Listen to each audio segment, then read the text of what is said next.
무엇과도 주님을 바꾸지 않으리. 다른 어떤 은혜 구하지 않으리. 오직 주님만이 내 삶의 도움이시니 주의 얼굴 보기 원합니다. 주님 사랑해요.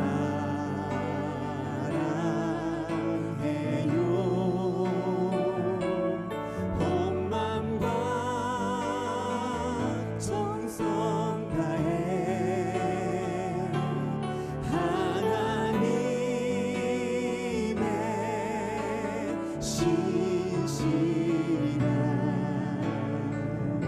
친구 되기 원합니다. 다시 한번. 나 무엇과도 주님을 바꾸지 않으리. 다른 어떤 은혜 구하지 않으리. 오직 주님만이 내 삶의 도움이시니 주의 얼굴 보기 원합니다. 주님 사랑해요.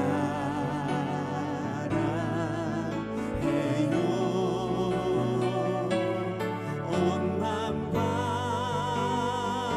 정성 다해 하나님의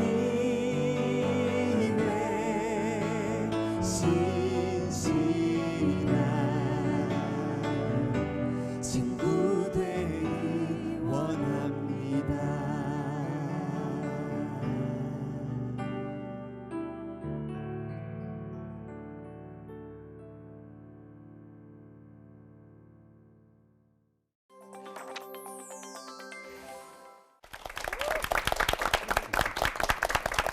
내 삶에 오직 주님, 주님의 얼굴 뵙기를 간절히 소망합니다. 설교로 하나 되는 시간 CBS 올포원 진행을 맡은 아나운서 장주희고요. 자, 오늘 올포원 함께할 주제는 인간의 가장 원초적인 궁금증이면서 또 동시에 성경의 핵심으로 손꼽히는 에덴 동산과 선악과 이야기를 나눠볼까 합니다. 오늘 패널 여러분들이 새로운 얼굴도 보이시고 또 익숙한 분들, 근데 조합이 약간 바뀌어서 오늘 어떤 호흡을 보여주실지 굉장히 기대가 되는데요. 오늘 이 선악과 이야기 안 믿는 분들도 굉장히 관심을 가지면서 그건 왜 그런 거야? 질문도 굉장히 많이 하시는 그런 주제거든요. 근데 왜 이렇게 안 믿는 사람들이 호기심을 보이면서 그렇게 궁금해하는 걸까 좀 저는 그게 궁금해요. 저는 네. 이유를 알 것 같습니다. 네. 특히 남자분들이 궁금해하실 것 같아요. 남자분들, 네. 평생 남자들이 땀 흘려 일해야 되는 이유가 거기서 발생하지 않았나 생각을 하기 때문에 성경에 나와 있으니까 맞겠죠. 네. 그래서 하와는 왜 또 이렇게 선악과를 권했을까, 그렇죠? 네. 근데 네. 또 그 하와가 주긴 했지만 권하긴 그것도 준다고. 권했지만. 네. 아, 권하긴 맞아. 권했지만 네. 네. 근데 또 준다고 하나님 먹지 말라는 걸 바로 받아먹은 아담은 또 좀 그렇잖아요. 네, 정말 미묘한 그 네, 또 굉장한 아담 때문에 또 여자가 이 임신의 고통까지 또 더해진 거잖아요. 네. 아, 그러니까 이때부터네요. 남편과 아내가 왼수가 되기 시작한 게 이때부터네. 네. 최고의 낙원인 에덴 동산에서 최악의 사건이 일어난 거잖아요. 그렇죠? 생각할수록 아이러니하지 않나요, 이수환 형제님? 오늘 새로 깜짝이에요. 네. 맛없이 그냥 저한테. 모든 걸 몰아가지고 드리는 것 같아요. 그렇죠. 근데 이게 제가 걱정인 거는 막상 네. 하나님이 주신 짝을 만났는데도 네. 가죽옷만 들고 이제 쫓겨난 상황이잖아요. 근데 이래서 뭐 어디 아무 짝이나 이거 뭐 만나겠습니까? 예? 아직 솔로세요? 못 믿으시겠죠, 솔로입니다. 그 오늘 네. 처음 왔는데 아주 난감합니다 지금. 네. 네, 그러게요. 수환 형제님 오늘 처음 오셨는데 네네. 그 큰일 아니게 저희가 해결책을 좀 끝까지 잘 찾아보도록 하겠습니다. 네. 네. 자, 에덴 동산과 선악과는 대체 우리와는 또 어떤 관계가 있는 건지 여기까지도 또 궁금한데요. 세 분의 목사님께서 아마 속 시원하게 얘기해 주실 겁니다. 이건호 목사님, 차준희 목사님, 그리고 지영훈 목사님 설교 들어볼 텐데요. 오늘 이건호 목사님께서 시작해 주시겠습니다. 선악과는 무슨 과일하고 비슷하게 생겼을까요? 사과. 복숭아. 그 남자들 여기 요를 영어로 아담스 애플이라고 그래요. 맞아. 예, 그러나 선악과가 뭐 사과처럼 생겼는지는 천국 가봐야지 확인할 수 있는 거고 이제 오늘 영적인 의미를 우리 목사님들과 같이 나눠보려고 그럽니다. 자, 순서가 어떻게 되죠? 제일 먼저 아담을 창조하셨고 창세기 2장 7절이죠. 그 다음에 에덴 동산을 창설하셨고 그 다음에 생명나무와 선악과 나무를 세우셨고 그 다음에 하나님께서 생명나무 먹되 선악과를 먹으면 정령 죽는다 하는 명령을 아담과의 언약을 만드셨습니다. 이 말은 에덴 동산이라는 정말 완벽한 환경을 이 땅에서 누리려면 하나님의 말씀, 하나님께서 주신 언약의 말씀을 지켜야만 된다고 온 우주의 주인이신 하나님이 우주의 법칙을 정해버리신 거죠. 그래서 인간 아담이 하나님의 말씀을 지킨다면은 에덴이라는 그 아름다움을 누릴 수 있는 그런 복된 창조가 시작됐습니다. 그런데 이 아담이 생명나무를 먹고 그 힘으로 선악과를 그 유혹을 이겨야 될 아담이 그냥 덜컥 뱀에게 유혹을 받아가지고 선악과를 먹어버리죠. 그럼 우리가 다 아는 얘기죠. 그래서 에덴 동산에 살아야 될 아담과 하와가 에덴의 동쪽으로 쫓겨나는 사건이 벌어지죠. 그래서 에덴의 동쪽이라는 영화가 있죠. 네. 제임스 딘이 나온. 네. 그럼 몇 단어로 한번 묘사해 보세요. 알코올 중독, 자살, 시기 질투. 온 세상이 그렇게 되어버렸습니다. 그래서 아담의 후손들이 인간들이 아담을 막 탓하죠. 왜 아담 할아버지는 선악과를 먹어가지고 우리를 이렇게 힘들게 만드냐. 어떤 사람은 하나님도 원망합니다. 아니 에덴 동산에 왜 선악과를 만들어가지고 애초부터 만드셔가지고 만들지 말지. 근데 여러분 아담 야단치지 마세요. 왜냐하면 여러분 아담이 선악과를 먹은 것은 안타까운 일이죠. 선악과 때문에 많은 걸 잃어버렸습니다. 그러나 아담이 선악과를 먹었기 때문에 좋은 일이 일어났어요. 뭐예요? 둘째 아담 예수 그리스도가 오신 겁니다. 아담 때문에 낙원을 잃어버리고 실낙원이라고 그러죠. 많은 걸 잃어버렸지만 둘째 아담 예수가 이 땅에 오셨기 때문에 아담 때문에 손해본 것에 억만 배 이상의 은혜를 우리가 누리게 된 겁니다. 그래서 로마서 5장 17절에 보면은 한 사람의 범죄를 인하여 사망이 그 한 사람으로 말미암아 왕노릇하였은즉 아담의 실수죠. 그러나 이어나오면 더욱 은혜와 의의 선물을 넘치게 받는 자들이 한 분 예수 그리스도로 말미암아 생명 안에서 왕노릇하리로다. 아담 때문에 죄가 들어왔지만은 예수 그리스도 때문에 은혜와 선물이 넘치게 되고 생명이 왕노릇하는 새로운 인생이 우리들에게 열렸다라는 사실입니다. 크리스마스 보세요. 온 세상이 기뻐합니다. 서로 막 이렇게 트리 뭐 만들고 카드 주고받고 예수 믿지 않는 사람들이 크리스마스 선물 주고받고 그러잖아요. 아담이 선악과 안 먹었으면은 성탄절 없어요. 예수가 올 이유가 없습니다. 그래서 어거스틴이라는 신학자는 아담이 선악과를 먹은 죄를 이렇게 표현했어요. 복된 죄. 죄는 죄인데 복된 죄라는 거죠. 라틴어로 펠릭스 컬파라는 아주 유명한 부활절 때 이렇게 그 초기 기독교에서 많이 선포했던 단어죠. 어거스틴은 하나님은 악의 존재를 아예 허락하지 않는 게 아니고 악에서 선을 이끌어내시는 편이 더 좋다고 판단하신 겁니다. 그래서 에덴 동산에 선악과를 왜 만드셨어? 선악과를 주님이 안 만드는 걸 택한 게 아니라 선악과를 만들어 놓고 비록 아담과 하와가 그걸 따먹을 거라는 걸 미리 아셨겠죠. 그러나 그런 죄와 악에서 예수 그리스도를 보내심으로 인해서 그 악과 죄에서 선한 것을 예수 그리스도 안에서 은혜와 축복을 끌어내시는 편을 택하셨다는 얘기입니다. 그래서 하나님께서 왜 선악과 만들었느냐? 이런 질문은 어리석은 질문이 될 수가 있어요. 맞습니다. 첫째 아담 하와의 실수 때문에 둘째 아담 예수 그리스도가 오셨습니다. 하나님을 너무너무 사랑하는 모습을 보였고, 그리고 십자가에서 돌아가심으로 인해서 돌아가시는 하늘에서 그냥 휘장이 쫙 찢어지면서 어떤 벽이 무너졌습니다. 하나님께서 저와 여러분을 새로운 하나님의 나라로 옮기셨어요. 골로새서 1장 13절에 우리를 흑암의 권세에서 건져내서, 아담이 죄를 져서 우리가 사단의 권세에 있던 삶을 흑암의 권세라고 표현하죠. 지금 이 세상 사람들은 둘 중에 하나로 나누죠. 흑암의 권세 아니면 이어지는 그의 사랑의 아들의 나라로 옮기셨다.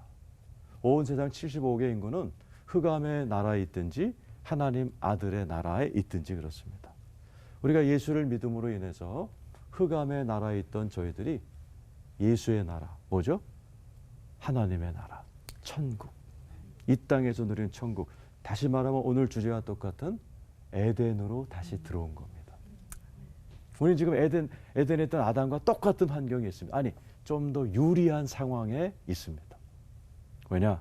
우리 안에는 보혜사 성령님이 우리 안에 와 계셔서 우리 안에는 선악과, 즉 하나님의 말씀대로 살지 못하게 하는 그 죄를, 유혹을 이겨낼 수 있는 힘을 주고 계십니다. 또 예수 그리스도가 십자가에 설린 보혈은 너무나 강력해서 우리가 하나님의 말씀대로 살지 못할 때도 있죠. 넘어질 때도 있죠. 그러나 예수의 보혈이 우리의 모든 죄를 덮고 용서하십니다.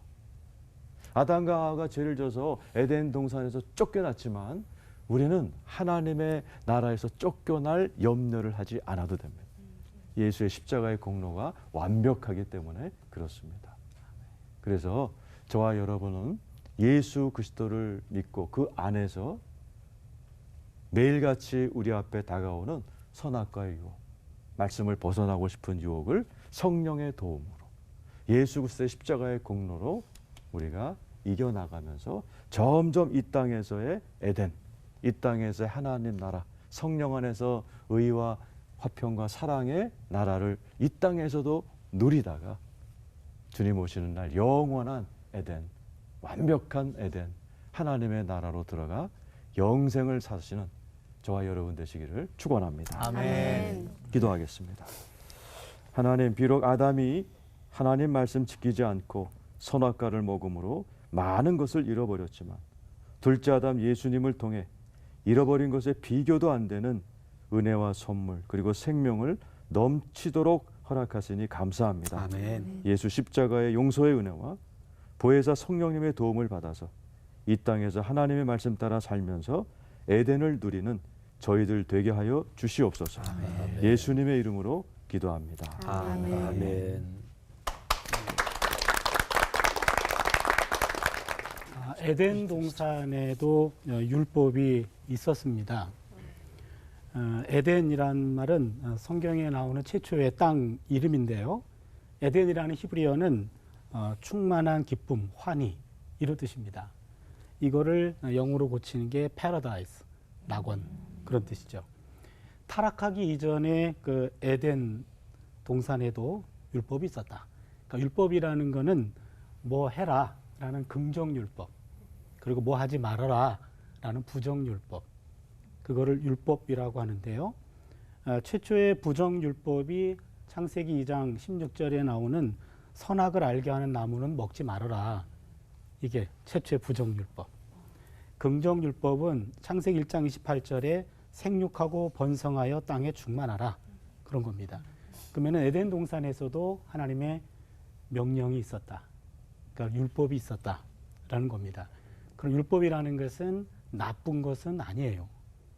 에덴에도 있는 것이었기 때문에 율법이라는 것은 사람들을 구속하는 것이 아니라 사람들의 행복을 위해서 하나님이 주신 것이기 때문에 에덴에도 율법이 있었다라는 사실은 중요합니다. 근데 그 에덴에서 인간의 탐욕이 좀 지나쳤다는 얘기죠. 에덴 동산에서 최초 인간은 하나님이 그를 지었다라는 사실 이외에는 하나님과 큰 차이가 없을 만큼 대단한 존재로 창조가 되었습니다. 동산에는 생명 나무도 있었고 선악을 알게 한 나무도 있었는데 모든 것 중에 선악을 알게 하는 나무만 금지시켰어요. 생명나무는 먹을 수 있었다. 그럼 하나님과 함께 영생을 누릴 수도 있는 그럴 정도로 대단한 배려를 받고 태어난 것이 인간이었습니다. 그리고는 창세기 2장 16절에 보면은 각종 나무 열매라는 표현이 나오는데 각종이란 말은 모든이에요. 모든 것들은 다 먹을 수 있어. 오직 하나만 빼고. 근데 우리는 다 먹을 수 있는 것보다도 금지된 거. 그게 먹고 싶은 거죠. 그게 인간의 지나친 욕심이 아닐까. 그러면 선악을 알게 하는 나무, 그것은 거기 왜 있었나? 왜 있었나? 하나님은 첫사람에게 모든 것을 다 허락했지만 한 가지만 못하게 하셔서 하나님하고 인간 간에 마지노선을 하나 그은 겁니다. 그것마저 없었다면 하나님과 인간은 차이가 없는 거죠. 그래서 하나님께 순종함으로 사람은 사람이 되고 하나님은 하나님이 되는 겁니다. 선악을 알게 하는 나무, 그것이 무엇이든 간에 사람은 이를 금지하신 하나님의 말씀에 순종함으로 하나님의 통치권을 인정하고 인간의 제한성을 받아들이는 것. 요 금지 명령은 인간을 속박하기 위한 것도 아니고 하나님과 인간 사이에 있어야 될 사랑의 질서. 그거 하나만 지켜내면 모두가 다 평안하고 모두가 다 행복하다라는 겁니다. 그러면은 선악과하고 자유의지에도 좀 고민해 봐야 되는데요. 하나님은 사람을 로봇으로 만들지 않았습니다. 만약에 하나님이 사람을 로봇으로 만들었다면 사람의 잘못에 대해서 추궁할 수 없죠. 로봇에게 너 왜 그랬니? 라고 추궁할 수 없습니다. 로봇은 명령대로만 움직이는 거죠. 그런데 로봇에게는 자유의지가 없기 때문에 책임을 물을 수가 없습니다. 그러나 인간은 자유의지가 있기 때문에 하나님의 명령에 순종할 수도 있고 불순종할 수도 있죠. 그러기에 사람에게는 자유의지 때문에 금지 명령이 주어진 겁니다. 그러게 낙원에서 사람은 죄를 짓지 못하도록 창조된 것이 아니고 노력 여하에 따라서 죄를 짓지 않을 수도 있을 만큼의 그런 자유의지를 갖고 지음받았다라는 겁니다. 그렇다면은 가끔 그러죠. 이 선악과를 하나님이 먹이신 건가? 인간이 먹은 건가? 그렇죠? 왜 만들어가지고 다 먹어도 돼. 요것만 먹지 마! 라고 하는 것이 마치 요거 먹고 싶지? 이렇게 유혹하는 것 같은 그런 뉘앙스가 나오는데요. 근데 하나님은 그거에 대해서 이렇게 단호하게 말씀하십니다. 야고보서 1장 13, 14절인데요. 사람이 시험 받을 때에 내가 하나님께 시험 받는다 하지 말지니 하나님은 악에게 시험을 받지도 아니하시고 친히 아무도 시험하지 아니하시느니라. 오직 각 사람이 시험을 받는 것은 자기 욕심에 끌려 미혹이 됨이니라. 선악과는 하나님이 억지로 먹이신 것도 아니고 하나님이 의도적으로 먹게 한 것도 아니고 사람이 자기 자유의지로 먹은 겁니다. 자기 욕심에 미혹돼 가지고 먹은 거죠. 항상 사람들은 자신이 죄를 범하고 그리고 하나님을 탓합니다. 하나님은 항상 억울하십니다. 그러면 오늘의 선악과는 과연 뭘까? 하나님과 같이 되고자 하는 그런 욕망, 충동, 이게 오늘의 선악과입니다. 여전히 우리 안에 그런 욕망이 있습니다. 하나님으로부터 벗어나서 스스로 하나님이 되고 싶은 충동, 이게 우리 안에 선악과죠. 인간이 하나님처럼 된다. 이것은 인간이 하나님으로부터 독립된다는 걸 말하고요. 하나님과의 의존 관계 속에서 완전히 내 의지대로 이제는 독립선언하는 겁니다. 이게 바로 성경은 이제 교만이다. 그렇게 얘기하죠. 인간 스스로 하나님의 피조물임을 거부하는 것. 이게 바로 교만입니다.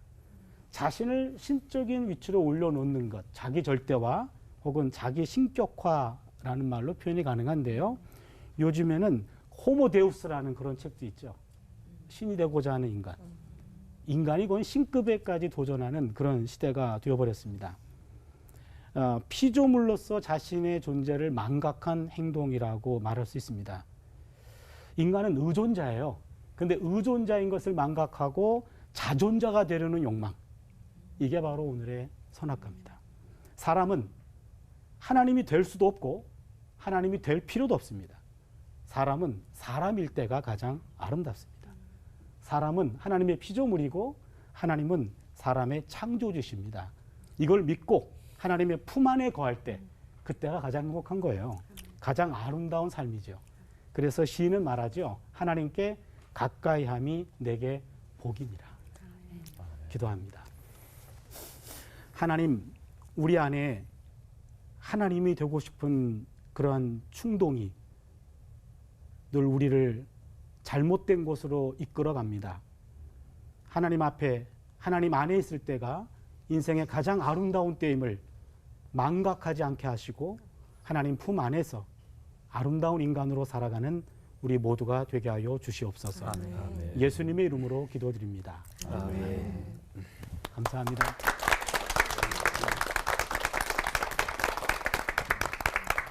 에덴 동산에서 아담과 하와가 쫓겨나죠. 근데 왜 쫓겨났을까? 그거는 뭐 죄지었으니까. 에덴 동산이 참 아름다운 곳이니까 죄인이니까 거기서 못 살고 쫓겨난 거지 이렇게 생각하는데 정확하게 하나님이 왜 쫓아내셨을까? 그게 성경에 아주 기록이 명시적으로 되어 있습니다.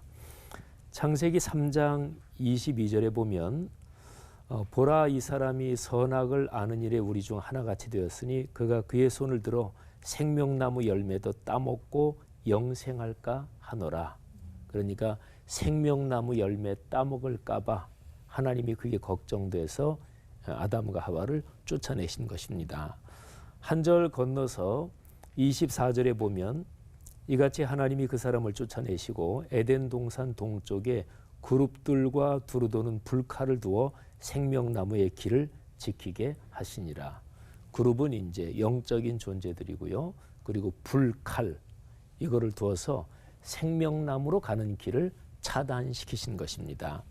우리 앞서 설교하신 목사님들 설교에서도 나왔지만 죄 짓기 전에는 선악을 알게 하는 나무, 좀 이거를 대조를 확실하기 위해서 다르게 표현하면 선악을 알게 하는 지식의 나무, 그리고 생명의 나무.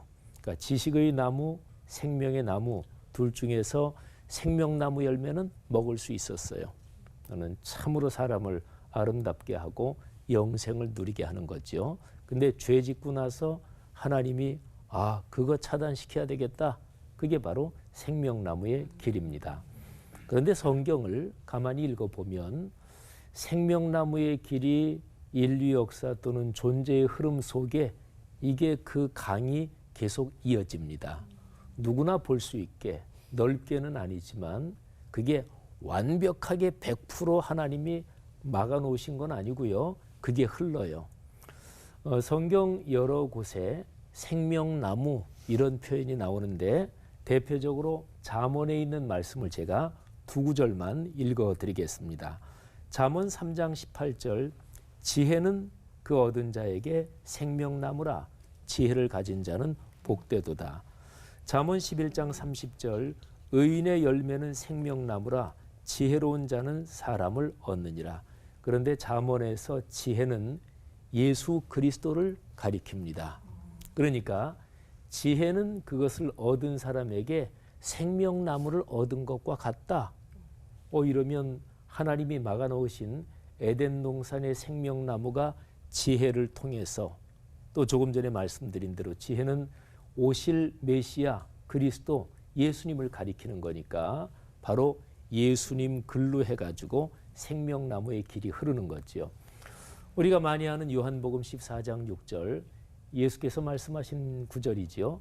내가 곧 길이요 진리요 생명이니 나로 말미암지 않고는 아버지께로 올 자가 없느니라. 예수님 자신은 생명 그 자체이십니다. 그러니까 예수님을 나의 주님으로 고백하고 예수님을 주님으로 모신 사람은 영생을 얻는 거잖아요. 이게 이제 생명나무의 흐름입니다.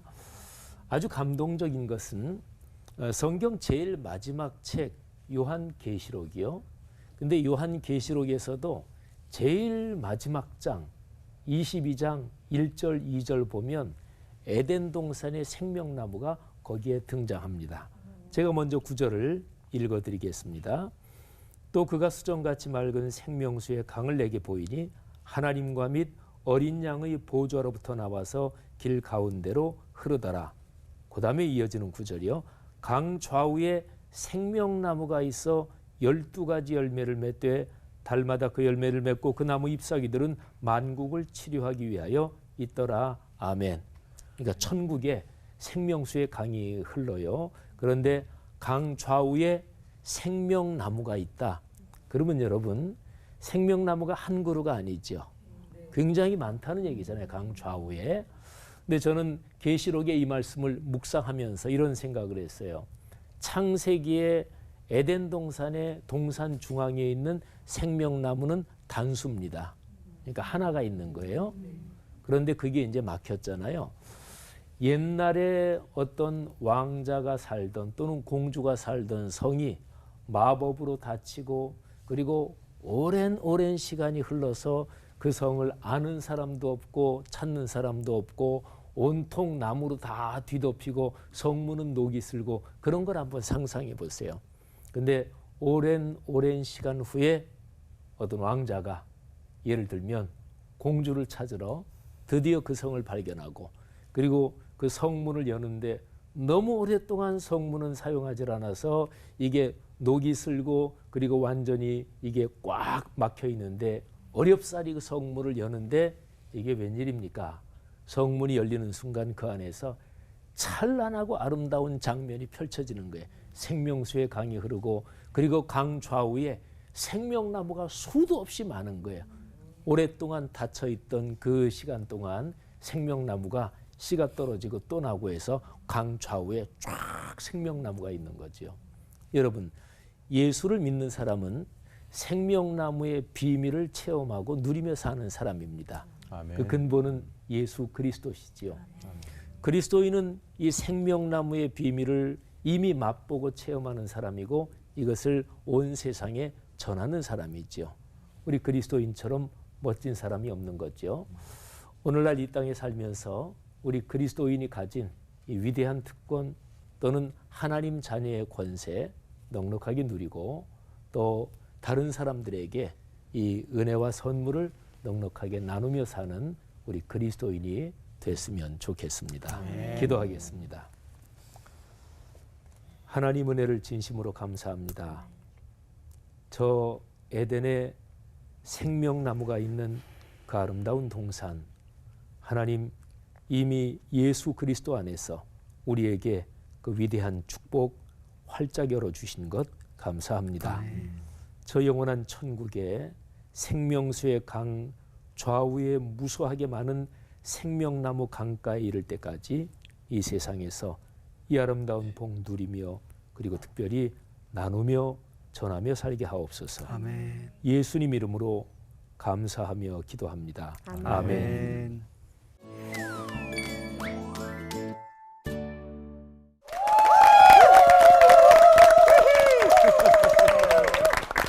세 분의 설교를 듣고 나니까 우리 인간이 하나님 앞에 어떤 존재일 때 가장 행복한가라는 걸 알 수가 있었습니다. 하나님께서 만들어 놓으신 그 창조의 질서에 순응하는 그런 인간으로 살아야 될 텐데 하는 생각이 드는데요.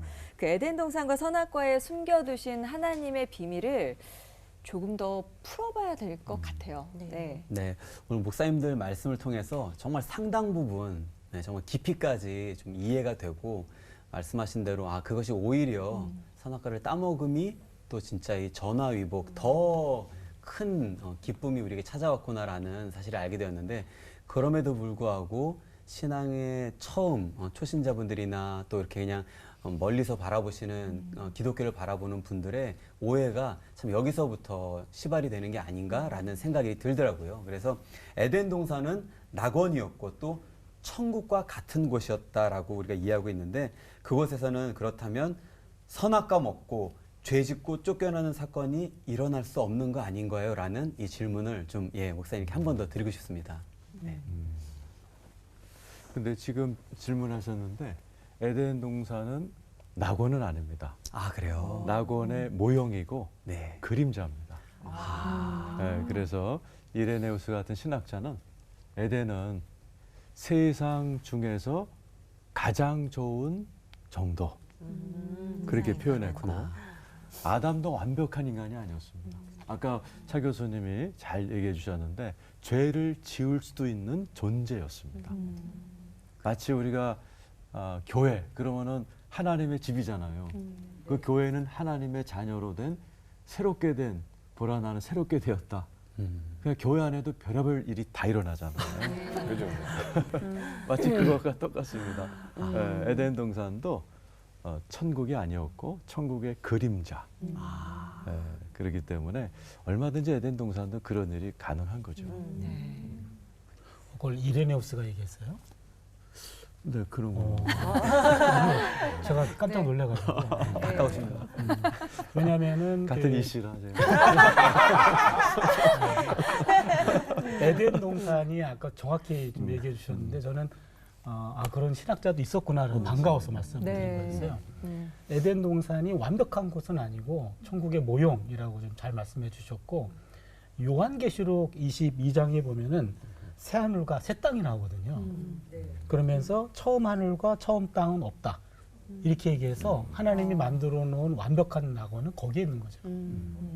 그래서 낙원은 창세기 1, 2장은 천국 모형이 되고 요한계시록 21장에 나와 있는 새 하늘과 새 땅은 원형이 이제는 되기 때문에 아까 이레네우스 적절하게 표현한 것 같고요. 그래서 그때 가면은 원래 에덴 동산에는 그 죽음도 있었거든요. 창세기 2장 7절에 보면은 땅의 흙으로 사람을 빚으사 그 코에 생기를 불어넣어 주시니 생명이 됐다 그랬죠. 근데 땅에 흙이라고 나와 있는데 흙이라는 말이 정확히 번역하면 티끌이에요. 티끌. 티끌이라는 말은 처음부터 인간은 티끌로 만들어진 존재이기 때문에 창세기 3장 19절에서도 너는 티끌이니까 티끌로 돌아가라. 그러니까 이미 죽음이 피조물은 죽게 돼 있는 그런 세상이죠. 그런데 요한계시록 21장 4절에 보면 다시는 사망이 없겠고 그리고 애통하는 것이나 곡하는 것이나 아픈 것이 다시 있지 않겠다. 그리고는 요한계시록 21장 5절에 내가 만물을 새롭게 하겠다. 그런 면에 있어서는 낙원은 완벽한 그런 건 아니고 하나의 모형이었다. 그렇게 볼 수 있겠죠. 저는 이제 자유의지에 한번 초점을 맞춰서 한번 보면 창세기의 에덴 동산은 하나님께는 아주 굉장한 모험의 시도였다, 모험이셨다 이렇게 한번. 근데 하나님을 우리 사람의 시각에서 표현하는 게 언제나 위험해요. 왜냐하면 하나님은 전지전능하신 분이고 그런데 근데 우리가 이제 사람이 이해하기 쉽도록 성경에 보면 하나님이 뭐 후회하셨다 이런 표현도 있는데 하나님은 완벽한 분인데 후회하실 게 없으실 거 아니겠어요. 그런데 이제 우리가 이해하기 쉽도록 그렇게 이제 표현을 해주신 거죠. 그런 식으로 생각해 본다면 창세기는 하나님이 너무너무 위험한 모험을 하신 거다. 그러니까 하나님이 피조물을 만드시면서 피조물 중에 사람만은 창조주를 거역할 수 있는 자유까지 주신 거예요. 그러니까 하나님의 형상과 모양을 따라 창조하셨다 그러는데 하나님의 형상과 모양이 뭘까? 신학자들이 성경학자들이 여러 가지로 얘기를 해요. 근데 그 제일 핵심에 있는 게 자유의지입니다. 그러니까 자유의지를 가진 존재 이거는 사람만 그런 거고 말하자면 인격적인 사유 생각의 능력을 그게 이제 하나님의 형상에서 핵심인데 이제 그거를 주신 거지요. 그렇기 때문에 선악과는 사람이 자유의지를 가진 존재다. 그거를 전제를 한 거지요. 전제를 하는 거지요. 그러니까 선악과는 뭐 다시 차준희 교수님 말씀을 빌리면 창조의 주권자가 계시다. 사람은 피조물이다. 그거를 알려주는 어떤 마지노선 사인 같은 거다. 이제 그런 거죠. 근데 뭐 여전히 답을 못 드리는 문제는 하나님이 그 왜 도대체 만드셨느냐 이러면 그는 나중에 하나님께 가서 물어보라고. 네. 네. 에덴 동산과 선악과 이야기는 믿는 사람은 물론이고 안 믿는 분들까지도 모두 다 아는 얘기여서 쉬울 것 같지만 풀어볼수록 참 어려운 그런 면들이 좀 있는 것 같아요. 오늘 좀 속 시원하게 좀 풀어보도록 하죠. 알겠습니다. 네. 목사님들도 피해갈 수 없는 네. 아담과 하나도 못 피해간 선악과에 대한 질문 타임! 네. 선악과의 정확한 명칭이 선과 악을 아는 나무라고 하던데요. 이건호 목사님께 질문 먼저 드릴게요. 근데 선과 악을 아는 게 이게 나쁜 건지 오히려 알게 된 게 사는데 좀 도움이 돼서 좋은 게 아닐까라는 생각도 들거든요. 어떻게 생각하십니까? 선과 악을 아는 게 나쁜 걸까요? 좋은 네. 걸까요? 알아야 되지 않을까? 알아야지 이 조금. 생각도 네, 들고. 선과 악을 아는 것은 좋은 겁니다. 비유를 말씀드리게 핸드폰 좋은 걸까요? 나쁜 걸까요? 좋게 좋은데. 사용해야 핸드폰 누가 만들었죠? 스티브 잡스가 아이폰 만들었잖아요. 네.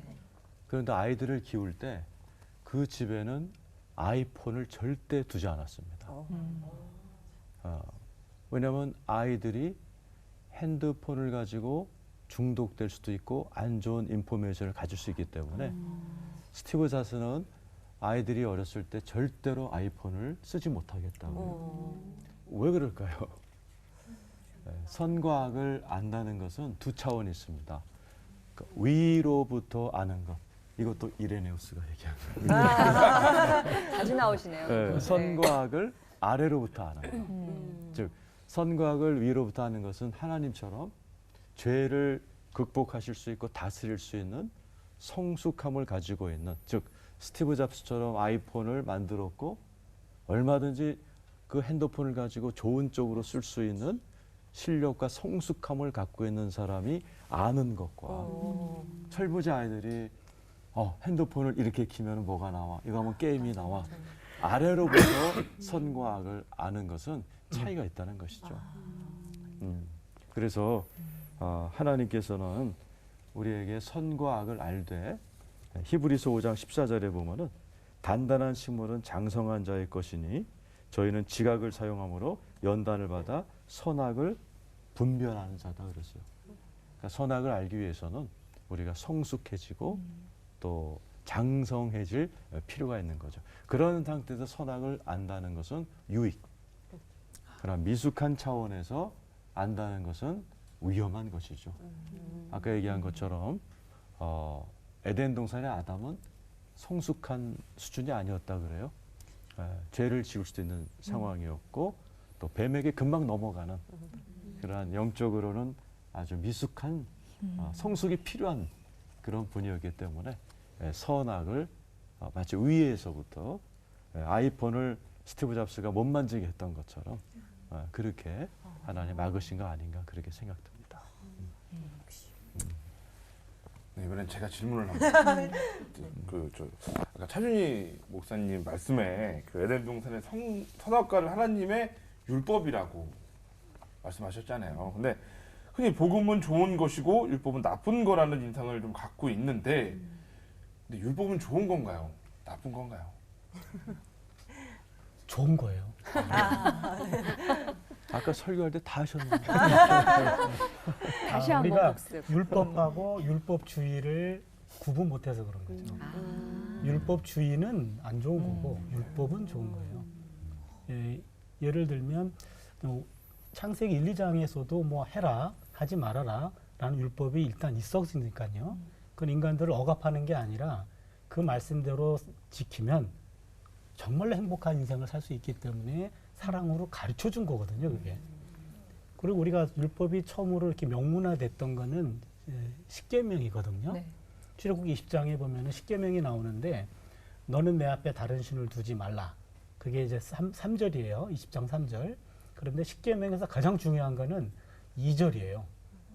나는 너를 종되었던 애굽 땅에서 구원해낸 야훼니라 하면서 구원시켜 놓고 그 다음에 율법을 줘요.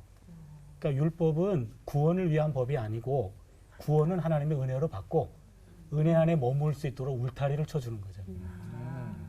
이제는 요 품 안에 있으면 돼. 이렇게 안아주는 거거든요. 근데 율법은 좋은 거죠. 그런데 그것을 율법주의라 그래가지고 울타리 법을 만들어 놓은 거예요, 이제.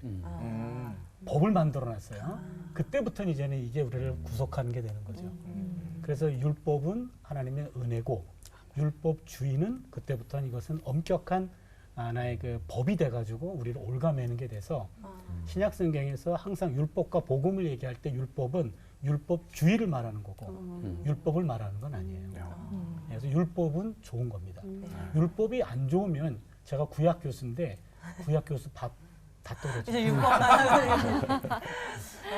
구분할 필요가 있겠군요. 네, 오늘 궁금증이 싹싹 풀리는데요. 네. 한 질문을 또 드려보고 싶어요. 지영훈 목사님께 아까 생명나무 말씀해 주셨잖아요. 근데 하나님께서는 이 생명나무를 왜 비밀로 하셨고 우리로 하여금 그거를 찾게 만드신 건지 딱 오픈해 주셔야지 자꾸만 숨겨두시니까 자꾸 저희가 다른 나무를 보게 되고 하는 거 아닌가 싶어서 이렇게 숨겨두신 이유가 있을까요? 생명나무 창세기에서 이제 사람이 죄를 지은 다음에 하나님이 생명나무의 길을 차단한다. 이제 그 이유가 아까 우리 이건호 목사님 말 설명하고 제가 지금 드리는 말씀하고 연결시키면 좋을 것 같아요. 그러니까 선악을 아는 게 좋은 거냐 나쁜 거냐? 좋은 거다. 근데 선악을 아는 지식을 전체를 통제할 수 있고 아름답게 관리할 수 있는 위에서부터 아는 지식이면 괜찮은데 이게 아래에서부터 선악을 아는 지식이면 이게 똑똑한데 윤리의식은 없다. 그러면 그 사람이 똑똑할수록 이게 무시무시한 흉기가 되는 거잖아요. 그러니까 생명나무 그거를 비밀로 하신 것 그것은 예수 그리스도 안에 있는 생명을 제대로 얻어서 그러니까 참 아름답게 누리도록 하시려는 하나님의 배려 아닌가. 귀한 것일수록 마구 주면 안 돼요. 그죠? 성경에도 개나 돼지한테 진주를 던지지 말라 그랬잖아요. 그러니까 가치를 확실하게 이제 가르치고 잘 하셔서 이제 그 준비가 하나님께서 당신의 독생자 예수 그리스도를 이 땅에 보내시려는 그 준비를 쭉 하신 거죠. 근데 창세기 3장 15절이 여자의 후손 이게 이제 메시아에 대한 최초의 예언이다.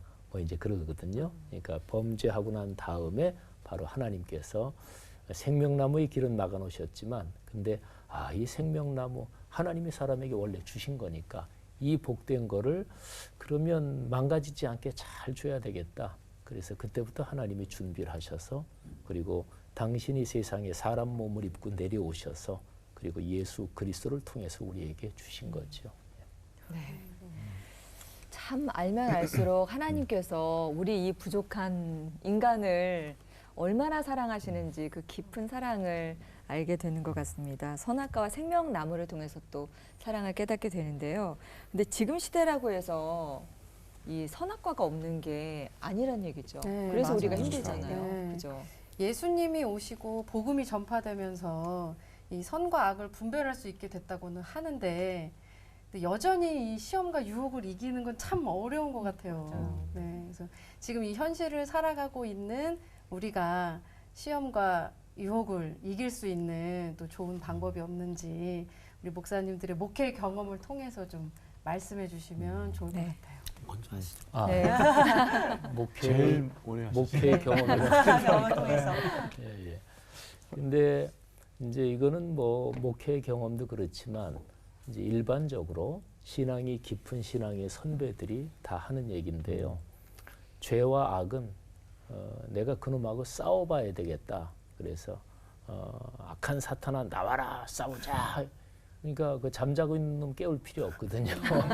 그러니까 성경에 뭐 이런 표현들 나오잖아요. 또는 사탄을 대적하라, 하나님께 순종하라.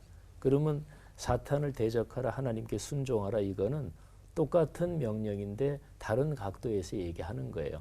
그러면 사탄을 대적하고 싸우는 게 하나님께 순종하는 거나 똑같은 거예요. 그러니까 하나님께 순종하면 돼요. 그러면 사탄은 자동적으로 이게 대적이 되고 이게 이제 쫓겨가는 거죠. 그러니까 좋은 것만 하면 돼요. 아까 우리 이건호 목사님이 어거스틴 말씀하셨죠. 복된 죄 이거. 근데 어거스틴이라는 우리 기독교 모든 갈래의 대 큰 스승이죠. 근데 어거스틴 그분의 가르침에 따르면 악이나 이 악 또는 이런 안 좋은 거 그거는 스스로 존재하는 게 아니지. 그러니까 선의 결핍이 악이다. 뭐 이런 얘기를 했어요. 근데 어쨌든 그러니까 이런 유혹을 이기는 좋은 방법은 좋은 거에 집중해서 그렇게 살면 되는 거죠. 그러면 이쪽은 자동적으로. 그리고 혹시나 이런 게 오면 악한 것, 못된 게 오면 그거는 내가 충분히 그놈하고 씨름해서 이겨야 되겠다. 그럴 필요 없이 아예 삿바도 안 잡는 게 제일 좋습니다. 그러니까 아예 끊어버리는 게 제일 좋고. 그리고 이제 성경에서 한 구절을 말씀드린다면 디모데전서 4장 5절에 하나님의 말씀과 기도로 거룩하여짐이라 이런 표현이 있거든요. 그러니까 죄 또는 악 모든 부정적인 거하고 반대 방향이 거룩해지는 거, 예수님 닮는 거. 베드로후서 1장 4절에 의하면 하나님의 성품, 신성한 성품에 참여하는 거. 이게 이제 거룩해지는 거거든요. 거룩해지는 방법은 하나님의 말씀과 기도로 거룩하여진다. 그러니까 여기에 집중하면 저쪽은 그냥 유혹이나 이쪽은 이제 끊어지는 거고 멀어지는 거고 그렇다고 생각합니다. 사람들은 죄인이잖아요. 그러니까 죄성이 있죠. 그리고 또 연약하잖아요. 연약성도 있고 거기에 또 외부의 사탄의 유혹도 있고 그리고 내 안에 또 탐욕이 발동해요. 요 네 개가 발동하면 다 넘어가거든요. 예, 누구나. 예, 그래서 저 개인적으로는 이 떳떳하지 않다. 이건 조금 하나님이 기뻐할 것 같지 않다라고 할 때는 자기 자신을 믿지 않는 거죠. 난 절대로 안 넘어갈게요. 그 사람 넘어가거든요. 예, 유혹에서 이건 하나님 보시기에 기뻐할 것 같지가 않다라고 할 때는 도망가자. 아까 삿바도 잡지 말라 그랬는데 예, 그렇죠. 역시 상대를 하지 말자. 상대를 하지 말고 도망가고 나를 믿지 말라. 내가 나를 믿는 순간 넘어가거든요. 난 절대로 안 넘어갈게요. 아니요, 넘어가요. 죄인인데, 연약한데, 유혹도 있는데, 탐욕도 있는데. 그래서 나 자신을 믿지 않는 것이 나를 지키는 것이 아닌가. 그런 생각을 해봅니다. 네, 저도 두 분하고 동감입니다. 네.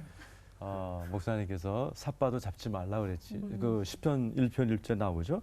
복 있는 사람은 악인의 꾀를 쫓지 아니하고 죄인의 길에 서지 않고 오만한 자리에 앉지 아니하고 우리가 단호하게 끊을 필요가 있고요. 그리고 오늘 계속 나온 그 에덴 동산에는 선악과도 있었지만 생명나무가 있었잖아요. 생명나무의 은혜, 생명, 생수, 생기 주님이 주신 은혜를 가지고 네. 선악과의 유혹을 이기는 거 그것도 한 방법이라고 생각이 듭니다. 아예 우리의 이 그 연약함을 인정하고 그러네요. 곁에 가지 않는 걸로 인정. 네, 인정하겠습니다. 네. 오늘 에덴 동산과 선악과 편에서 주시는 하나님의 진한 사랑과 은혜를 느끼셨을 텐데 정리하면서 이 목사님들께 에덴 동산과 선악과는 나에게 한마디로 땡땡이다. 이렇게 한마디씩 정의를 좀 내려주시면 좋겠습니다. 이 목사님부터. 네. 저는 에덴 동산과 선악과는 불행 중 다행이다. 왜요? 아담이 선악과를 먹은 건 불행한 거죠. 다행인 것은 그것 때문에 예수님이 오셨잖아요. 그래서 크리스마스가 오게 되고 네. 아담이 선악과를 먹어서 잃어버린 것보다 억만 배나 많은 은혜를 우리가 입었기 때문에 불행 중 다행이다. 다행이다. 네. 네. 이게 제일 힘든 것 같아요. 한마디로. 목사님들 네. 그러시구나. 아니 근데 나 위로가 된다. 네. 이거는 목사님 그렇게 멋진 얘기를 제일 먼저 하시면서 해버리면 어떻게 하라 그래요? 여기 패널들도 있습니다. 네. 저희는 마지막 어떡하냐고. 사람이 있으면 먼저 하는 게 낫겠네요. 네, 먼저 하세요. 네. 저는 깨어 있습니다. 아하. 깨어 있음. 그러니까 선악과를 먹지 말라라는 것을 깨어서 지킬 때 에덴 동산에 있을 수 있다. 그래서 하나님을 의식하면 하나님 품 안에 있고 하나님과 멀어지면 하나님 품으로부터 추방당한다. 그래서 깨어 있음 그렇게 한 단어로 좀 정리해봤습니다. 네. 네. 네, 저는 에덴 동산과 선악과는 제게 미지의 은혜다 이렇게 미지의 얘기하고 은혜. 싶은데 네.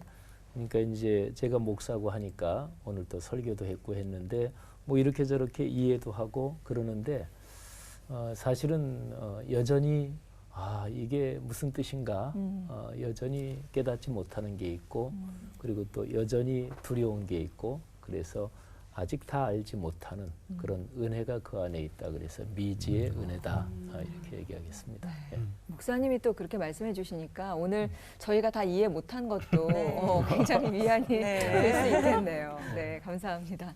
자, 이번에 패널 분들께서는 어떻게 또 정의를 내려주실까요? 저는 좀 어렵고 어렵게 길게 정리가 된 것 같은데요. 네. 신의 성품에 참여하게 하시려는 하나님의 장기 플랜. 이렇게 하나님의 장기 플랜이다. 죄도 네. 거절할 수 있는 능력을 나중에 주시려고 온전한 성품을 주시려고 하셨던 계획이 아닌가 그렇게 생각을 해봤습니다. 네. 저에게 에덴 동산과 선악과는 예수님을 만나게 된 은혜다. 은혜다. 네. 저는 에덴 동산과 선악과는 오르지 못할 나무다. 쳐다도 안 보려고요. 제 연약함 인정하니까 쳐다보면 자꾸 올라가고 싶고 내 먹고 싶을까 봐 네. 오르지 못하려면 쳐다보지 말라고 했잖아요. 안 볼래요. 네. 네, 처음 나왔는데 되게 마지막에 여기가 무거워요. 처음 나와서 이제 무슨 그 에덴 동산은 잘 모르겠는데 선악과는 항상 제 주변에 있구나라는 생각이 들더라고요. 네, 그래서 잘 도망쳐야겠다. 주변에 항상 또 우리가 유혹을 만나게 되니까 거기에서 어떻게 경계해야 되는가 오늘 또 알게 된 것 같습니다. 오늘 끝인사는 에덴 동산에 거하는 사람들처럼 주민처럼 좀 당당하게 외치면서 끝내보죠. 네. 네. 선악과 말고 생명나무로 하나 되는 시간. 올포 원! 네.